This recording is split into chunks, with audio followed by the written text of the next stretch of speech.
отправляли, мне дали журнал «Костер».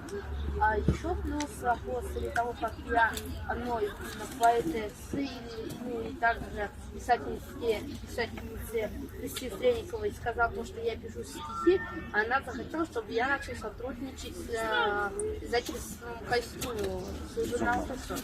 И ты начал. Я вот все еще думаю, отправлять стихи или не отправлять. Отправлять, конечно. Надо все пробовать.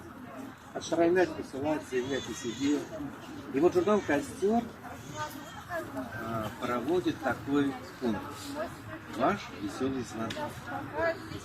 Этот конкурс организован в честь Леонида Давидовича Каминского, который 25 лет подряд вел в этом журнале веселую рубрику «Веселый звонок». И там он был необыкновенным собирателем детского фольклора, отрывков веселых сочинений, какие-то ответы у доски, школьных анекдотов, ну, целые рубришки писем. Мастерской стоял, читал, письма. Потом выпустил такую книгу «Урок смеха», где очень много всяких. Его, собственно, рассказов. Ребячьих историй.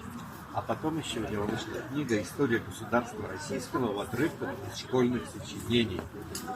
Она такая смешная, невероятная.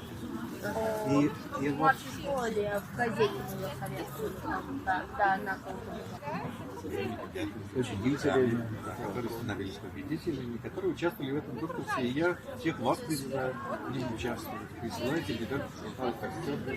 Там 3 номинации. А там по осени, да? Поэзия, даже 4 поэзии, значит, смешной стишок, смешной рассказик, потом интересный тоже с юмором фотография и смешной рисунок. Вот на школьную тему. Вот, журналы «Костер» можно найти в любой библиотеке в Череповце. Я туда привожу их, дарю. И даже в любой школе можно спросить, вот, узнать там адрес и послать свои смешные стихи, рассказы, А пожалуйста. какие-то стихи, которые туда присылали, я как член жюри там помню, до сих пор, например, одна девочка маленькая написала 2 строчки. «Лягушка квакает в болоте, она в болоте на работе». Вы это говорили, рассказывали. Да, представляете? Здорово. Сразу